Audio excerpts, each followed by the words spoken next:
Hello मेरे प्यारे दोस्तों, कैसे हैं आप सभी। स्वागत है आप सभी का आपके गुरुजी चैनल एसपी झा चैनल पे। और आज हम लोग दो समरूप त्रिभुज के क्षेत्रफल का अनुपात जो बराबर होता है वो भुजा के स्क्वायर के वो आज साबित करके बताऊंगा और आप लोग को सिखाऊंगा बहुत ही अच्छे तरीके से। मेरे प्यारे दोस्तों, ये प्रमेय आप लोग याद कर लीजिए। जो दो समरूप त्रिभुज के क्षेत्रफल का अनुपात उनकी संगत भुजाओं के अनुपात के वर्ग के बराबर होता है, या आप लोग इसे ऐसे भी कह सकते हैं, दो समरूप त्रिभुज के क्षेत्रफलों का अनुपात उनकी संगत भुजाओं के वर्ग के अनुपात के बराबर होता है। दोनों कंडीशन सही होता है और दोनों कंडीशन को हम लोग साबित करेंगे अभी और समझने का प्रयास करेंगे। ठीक है मेरे प्यारे दोस्तों, आशा है आप लोगों ने थेल्स प्रमेय के विलोम, ये समरूपता, ऐसे सारे समरूपता को मैं सिद्ध करके बताया हूँ आप लोग को, और आप लोग देख भी लिए होंगे। अगर नहीं देखे हैं तो जाइए, वीडियो के डिस्क्रिप्शन में सारा का लिंक दिया गया है मेरे प्यारे दोस्तों।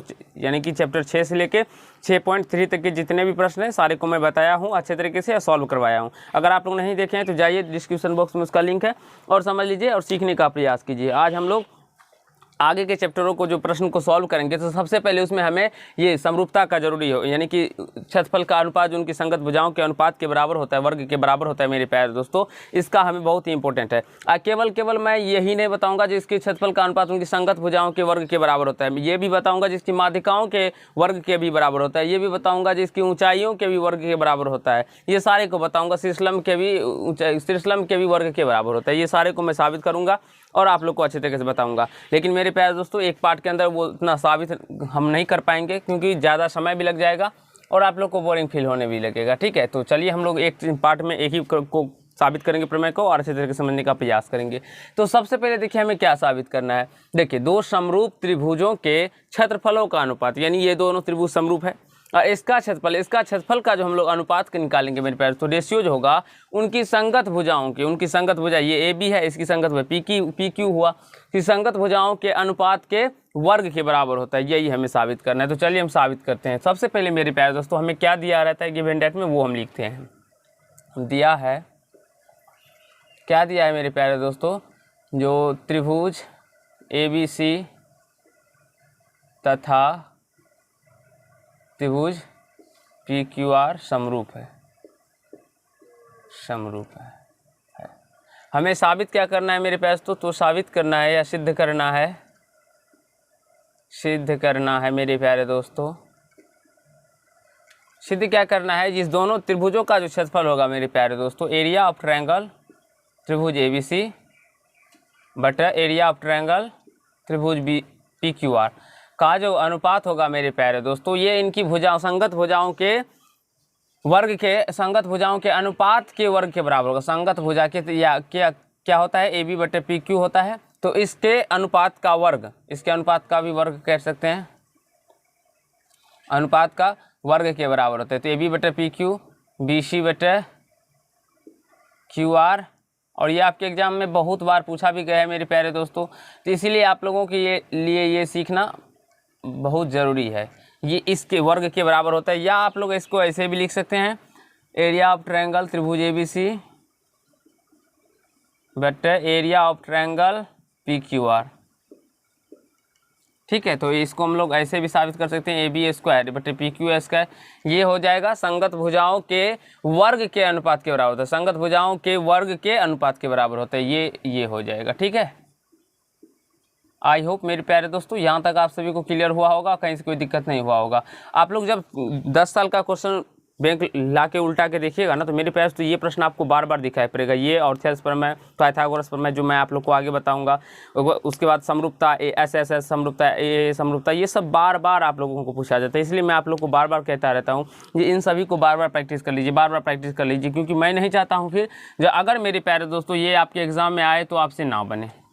अब चलिए हम लोग रचना करते हैं मेरे प्यारे दोस्तों। इसमें हम रचना क्या करेंगे ये आपको सोचना होता है। ठीक है, चलिए हम आप लोग को बताते हैं। फर्स्ट टाइम आप लोग को नहीं उतना दिमाग लगेगा मेरे प्यारे दोस्तों, लेकिन मैं आप लोग को सिखाता हूँ। सबसे पहले इसमें हम लोग एक लंब खींच लेते हैं। ठीक है, ये,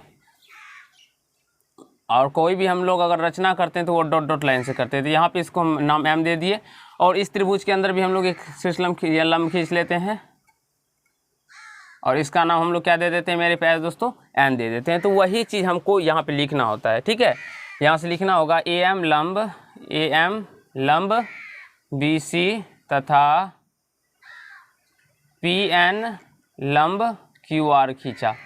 ये देखिए मेरे प्यारे दोस्तों, जो हमने किया है उसी को हमने यहाँ पे लिखा भी है। जो ए एम जो है वो लंब बी सी पे खींचा गया है, ठीक है बाबू, ये बी सी रेखा पे नहीं खींचा गया है। और ये पी एन जो लंब है वो किस रेखा पे खींचा गया है बाबू, क्यू आर पे खींचा गया है, ठीक है। अब मेरे प्यारे दोस्तों मैं आप लोग को समझाता हूँ, ठीक है। अब यहाँ से देखिए हमें प्रमाण क्या देना है, ठीक है। तो प्रमाण हम लोग क्या दे सकते हैं, ये आप लोग को सोचना होता है। सबसे पहले आप सभी देखिए, हमें दो समरूप त्रिभुज में क्षेत्रफल का जो अनुपात उनकी संगत भुजा के अनुपात के वर्ग के बराबर होता है, ये साबित करना है। तो चलिए हम लोग प्रमाण देते हैं, लिखेंगे चूंकि त्रिभुज का क्षेत्रफल आप सभी को पता होगा। अगर नहीं पता है तो मैं आप लोग को बताया हूँ, बार बार बताता हूँ। तो आप लोग जाइए, आप लोग खोजिएगा प्लेलिस्ट में तो मिल जाएगा त्रिभुज का क्षेत्रफल।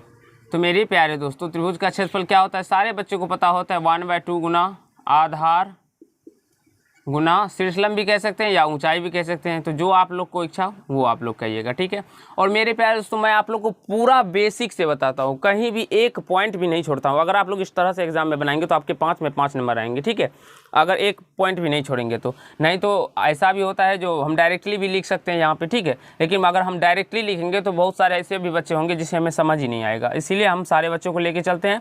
अब लिखेंगे त्रिभुज का क्षेत्रफल, तो यहाँ से लिखेंगे एरिया ऑफ ट्रायंगल त्रिभुज ABC का क्षेत्रफल। ABC का क्षेत्रफल क्या हो जाएगा, 1/2। ये इसका मतलब होता है मेरे प्यारे दोस्तों, AR देने का मतलब होता है एरिया। क्या होता है, एरिया, यानी एरिया का इंग्लिश हिंदी होता है, यहाँ पे देख सकते हैं एरिया का होता है मतलब क्षेत्रफल। एरिया का क्या होता है, क्षेत्रफल होता है। तो इसका मतलब हो जाता है त्रिभुज ABC का क्षेत्रफल, एरिया ऑफ ट्रायंगल ABC। इसका ये इतना लिख देने पर हमें ये पता चल जाता है जिसका क्या मतलब हो गया, एरिया ऑफ ट्रायंगल ABC, यानी त्रिभुज ABC का क्षेत्रफल। त्रिभुज ABC का क्षेत्रफल जब निकालेंगे तो 1/2 गुना आधार कितना है मेरे प्यार, तो ये BC है, अगुना आधार गुना क्या होता है, ऊंचाई। ऊंचाई ये कितना है, अभी हमने लिए ना लंब, शीर्षलंब AM होता है, ठीक है। अब हम लोग एरिया ऑफ ट्रायंगल PQR में लेते हैं, angle PQR, area of triangle PQR क्या हुआ, एरिया ऑफ ट्रायंगल PQR में लेते हैं तो ये क्या हो जाएगा, 1/2 अगुना, यहाँ से देखिए इसका बेस क्या है, QR है ना बाबू, अगुना PN है, ये इतना हो जाएगा। मेरे प्यारे दोस्तों हम चाहते तो इसको डायरेक्टली भी कर सकते थे, तो हम कैसे डायरेक्टली करते हैं, अब देखिए हम दोनों को भाग लगाते हैं। तो भाग देने पर जब हम भाग देंगे तो ये क्या होगा, एरिया ऑफ ट्रायंगल त्रिभुज ABC बटे एरिया ऑफ ट्रायंगल त्रिभुज PQR। देखते रहिएगा बाबू, नीचे दिखाई पड़ रहा है कि नहीं पड़ रहा है, आप लोग वैसे बैठे नहीं रहिएगा, पता है ना, वहाँ पे बैठने का मतलब होता है, ये सब चीज़ को ध्यान रखना। अब पता चल गया। अब यहाँ से देखिए 1/2, ये एरिया ऑफ ट्रायंगल ABC कितना है, 1/2 गुना BC अगुना AM। अब उसी प्रकार हम बात करें यहाँ पे तो ये क्या हो जाएगा, 1/2 गुना QR गुना PN। तो ये 1/2 से 1/2 कट जाएगा बाबू, कट जाएगा ना, तो ये दोनों के अंदर। अब देखिए नीचे दिखाई पड़ रहा है, नहीं पड़ेगा। अब हम यहाँ पे लिखते हैं, मेरे प्यारे दोस्तों अच्छे तरीके से देखिए और गौर से समझने का प्रयास कीजिए। तो यहाँ से हम अगर देखते हैं तो एरिया ऑफ ट्रायंगल त्रिभुज ABC का और क्षेत्रफल बटे त्रिभुज एरिया ऑफ ट्रायंगल त्रिभुज PQR का क्षेत्रफल का जो अनुपात निकल के आता है वो BC बटे QR को हम लोग एक साथ ले लेते हैं और AM बटे PM को हम लोग एक साथ ले लिए, ठीक है। हम लोग इतना कर सकते हैं कि नहीं कर सकते हैं, ये आप हमें कमेंट करके बताइए, क्या इतना कर सकते हैं या नहीं कर सकते हैं, ठीक है। तो आशा है आप लोग को यहाँ तक मेरे प्यारे दोस्तों समझ में आ गया। हम डायरेक्टली यहाँ इसको ऐसे भी लिख सकते थे, लेकिन मेरे प्यारे दोस्तों हम अगर इसको डायरेक्टली यहाँ पे ऐसे लिख देते, इसको फर्स्ट में मान लेते, तो बहुत सारे ऐसे बच्चे होते हैं जिसको कन्फ्यूजन होता। हम तो समझ जाते हैं, हमारे कुछ ऐसे इंटेलिजेंट बच्चे भी होते हैं जो वो पकड़ लेते बात को, लेकिन कुछ छोटे बच्चे भी होते हैं जिनका माइंड सेट बहुत कमज़ोर होता है। तो उनके लिए हम सारे पॉइंट्स को करते चलते हैं जिससे कि उनको भी समझ में आए और बिल्कुल कहीं से कोई प्रॉब्लम ना हो।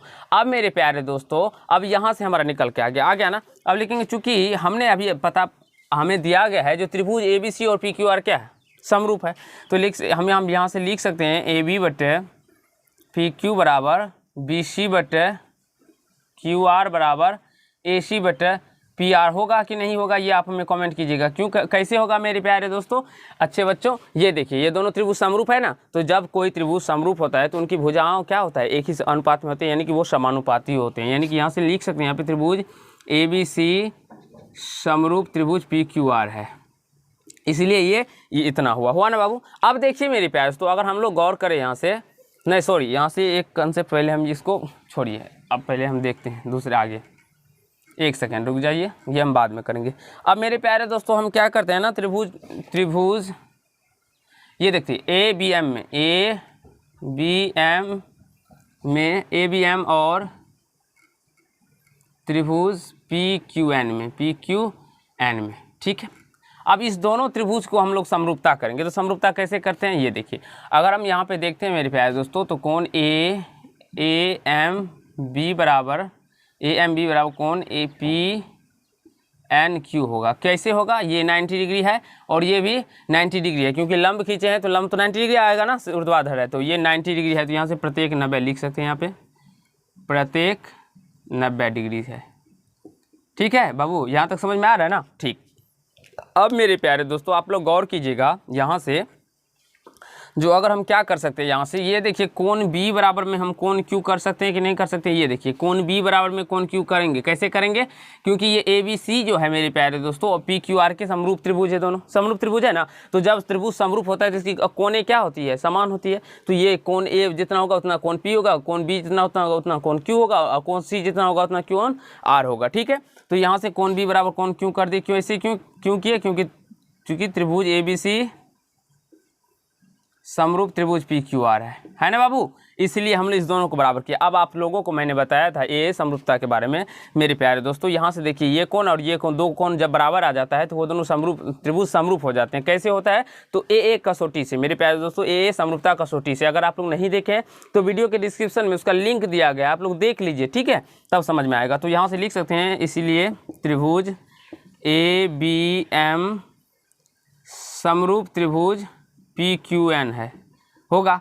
ए बी एम समरूप त्रिभुज क्या हो जाएगा मेरे पास? तो पी क्यू एन हो जाएगा। कैसे हो गया? तो ए समरूपता कसौटी से, ए समरूपता कसौटी से, समरूपता से। मेरे प्यारे दोस्तों यहाँ तक आप लोगों को कहीं से कोई दिक्कत या समस्या समझने में नहीं हुआ होगा? नहीं हुआ बाबू? ठीक है। अब मेरे प्यारे दोस्तों ये त्रिभुज और ये त्रिभुज समरूप आ गया ना। अब हम सोच रहे हैं यहाँ पे, जब ये त्रिभुज और ये त्रिभुज समरूप है तो इसकी भुजाएं, संगत भुजाएं जो होगी वो एक ही अनुपात में होगी या समानुपाती होगी। तो यहाँ से हम लोग लिख सकते हैं ना, ए बी बट्टे पी क्यू का जो अनुपात होगा मेरे प्यारे दोस्तों वो ए एम बट्टे किसके अनुपात के बराबर होगा? पी एन के बराबर होगा। होगा कि नहीं होगा? होगा ना बाबू? ठीक है। अब मेरे प्यारे दोस्तों हम इतना कर लिए। अब क्या करते हैं, लिखेंगे, चूंकि ये देखिए नीचे दिखाई पड़ रहा है, एक लाइन लिख सकते हैं ना, ठीक है। अब यहाँ से देखिए ए बी बट्टे पी क्यू बराबर बी सी बट्टे क्यू आर बराबर ए सी बट्टे पी आर होगा। ये कैसे होगा? चूंकि त्रिभुज ए बी सी समरूप त्रिभुज पी क्यू आर है, पी क्यू आर है, ये होगा बाबू, क्योंकि ये ए बी सी समरूप त्रिभुज पी क्यू आर है ना बाबू, तो ये इसके भुजाओं के समानुपाती होगा। ठीक है। अब देखिए चूंकि ए बी बटे पी क्यू जो है वो ए एम बटे पी एन के बराबर है, और यहाँ पे देखेंगे ए बी बटे पी क्यू बी सी बटे क्यू आर और ए सी बटे पी आर के बराबर, तो यानी कि ये सारे आपस में बराबर होंगे ना बाबू। तो यहाँ से हम लोग यहाँ से ऊपर में लिखते हैं, ठीक है, यहाँ से हम लिख सकते हैं, इसीलिए ए बी बटे पी क्यू बराबर बी सी बटे क्यू आर बराबर ए सी बटे पी आर बराबर ए एम बटे पी एन। ये आप लोग गौर कीजिएगा मेरे प्यारे दोस्तों, क्योंकि ए बी जो है ए बी बटे पी क्यू किसके बराबर है? ए एम बटे पी एन के बराबर है। और यहाँ पे ए बी बटे पी क्यू ये बी सी बटे क्यू आर और ए सी बटे पी आर के बराबर है, तो यही दोनों के बराबर है ना, तो ये सारे आपस में बराबर हो जाएंगे। इसीलिए हमने क्या किया, इसको बराबर कर दिया। अब कोई प्रॉब्लम बाबू? नहीं ना, कहीं से समस्या नहीं हुआ होगा। अब हम लोग समीकरण फर्स्ट में चलते हैं। इसको हम लोग फर्स्ट माने हैं ना इसको, तो समीकरण फर्स्ट से मेरे प्यारे दोस्तों अब गौर कीजिएगा आप लोग, ठीक है। यहाँ से देखते हैं तो ये समीकरण फर्स्ट क्या है? एरिया ऑफ ट्रायंगल त्रिभुज ए बी सी बटे एरिया ऑफ ट्रायंगल त्रिभुज पी क्यू आर। अब यहाँ से क्या है? बी सी बटे क्यू आर है ना बाबू, बी सी बटे क्यू आर अगुना। ये देखिएगा थोड़ा ध्यान से मेरे प्यारे, तो ए एम बटे पी एन है ना, यहाँ पे ए एम बटे पी एन है ना। अब हम यहाँ पे घेरे हैं तो बहुत सारे ऐसे भी स्टूडेंट होते हैं जिसको घेर देते हैं। नहीं मेरे प्यारे दोस्तों, इसको नहीं घेरना है आप लोगों को, ठीक है, हम समझाने के लिए घेरते हैं। अब ए एम बटे पी एन किसके बराबर है मेरे प्यारे दोस्तों? यहाँ से देखिए ए सी बटे पी आर के भी बराबर है, बी सी बटे क्यू आर के भी बराबर है, और ए बी बटे पी क्यू के भी बराबर है। तो यहाँ से हम ए एम बटे पी एन जब बी सी बटे क्यू आर के बराबर, तो यहाँ से बी सी बटे क्यू आर लिख सकते हैं ना? लिखेंगे कि नहीं लिखेंगे बाबू? लिख सकते हैं ना? लिख सकते हैं। तो यहाँ से एरिया ऑफ ट्रायंगल त्रिभुज ए बी सी बटे एरिया ऑफ ट्रायंगल त्रिभुज पी क्यू आर क्या हो जाएगा? यहाँ से बी सी बटे क्यू आर है, इसको हम लोग बी सी बटे क्यू आर का होल स्क्वायर लिख सकते हैं ना मेरे प्यारे दोस्तों? लिख सकते हैं ना? तो मेरे प्यारे दोस्तों जब area of triangle A B C त्रिभुज ए बी सी और area of triangle PQR BC/QR के होल स्क्वायर के बराबर आ गया, यानी इसका क्षेत्रफल जो है मेरे प्यारे दोस्तों इस भुजा के क्षेत्रफल के बराबर आ गया। तो इसी प्रकार मेरे प्यारे दोस्तों, इसी प्रकार एरिया ऑफ ट्रायंगल त्रिभुज ABC बटे एरिया ऑफ ट्रायंगल त्रिभुज PQR जो होगा वो AB/PQ के होल स्क्वायर के भी बराबर आएगा ना, और AC/PR के होल स्क्वायर के भी बराबर आएगा ना। ये आप लोग थोड़ा लिख लीजिएगा, AC/PR के होल स्क्वायर आएगा, क्योंकि ये BC/QR के होल स्क्वायर के तो बराबर आ गया ना। तो उसी प्रकार फिर से हम इतना करेंगे तब ये AB/PQ का होल स्क्वायर आएगा, फिर इतना करेंगे तो AC/PR का होल स्क्वायर के बराबर आएगा। तो ये बहुत लंबा प्रोसेस हो जाएगा। तो यहाँ से लेकिन अगर हम लोग प्यारे दोस्तों इसी प्रकार लिख देते हैं, जो ये एरिया ऑफ ट्रायंगल ABC बटे एरिया ऑफ ट्रायंगल PQR का जो आ रहा है अनुपात, वो AB के स्क्वायर बटे PQ का होल AB/PQ के होल स्क्वायर के बराबर आएगा, और AC/PR के होल स्क्वायर के बराबर आएगा। ठीक है, अब यहाँ तक कर लेने के बाद मेरे प्यारे दोस्तों, अतः यहाँ से लिखेंगे, अतः अब मेरा प्रूव्ड हो गया। फिर एरिया ऑफ ट्रायंगल त्रिभुज ABC बटे एरिया ऑफ ट्रायंगल PQR का जो अनुपात आएगा, यहाँ पे लिखते हैं AB/PQ के होल स्क्वायर बराबर BC/QR के होल स्क्वायर बराबर AC/PR का होल स्क्वायर। आई होप मेरे प्यारे दोस्तों आप सभी को क्लियर हुआ होगा, कहीं से कोई दिक्कत या समस्या नहीं हुआ होगा और समझने में मेरे प्यारे दोस्तों। ठीक है, तो आशा है आप लोग को बहुत ही अच्छे तरीके से क्लियर हुआ होगा। यही हमें साबित करना था, AB/PQ का होल स्क्वायर। अब यहाँ से इसको भी साबित कर सकते हैं, अगर हम लोग इसका स्क्वायर हटा लेंगे तो ये AB/PQ स्क्वायर BC स्क्वायर, अगर कोष्ठ हटा लेंगे मेरे प्यारे दोस्तों तो इस पर स्क्वायर आ जाएगा। तो आशा है आप लोग को क्लियर हुआ होगा, कहीं से कोई दिक्कत या समस्या या प्रॉब्लम नहीं हुआ होगा। अब हम लोग नेक्स्ट पार्ट में, यहाँ इसकी संगत भुजाओं का अनुपात के बराबर होता है। अब यहाँ पे हम साबित करें संगत ऊंचाई के अनुपात के बराबर, संगत ऊंचाई के वर्गों के अनुपात के बराबर होता है। ये आप लोग को साबित करने के बारे में सिखाएंगे। उसके बाद हम सिखाएंगे संगत माध्यिकाओं के वर्ग के बराबर होता है, ये आप लोग को सिखाएंगे। तो आशा है मेरे प्यारे दोस्तों आप लोग को समझ में आया होगा, कहीं से कोई दिक्कत या समस्या नहीं हुआ होगा। आप लोग को अच्छा लगा तो वीडियो को लाइक कीजिएगा, कमेंट कीजिएगा, शेयर कीजिएगा, और यदि चैनल पर है तो चैनल को सब्सक्राइब करके बेल आइकन को प्रेस कर लीजिएगा, जिससे मेरे हर एक वीडियो का नोटिफिकेशन आप तक पहुँचता है। तो धन्यवाद दोस्त, आज के पार्ट में इतना ही।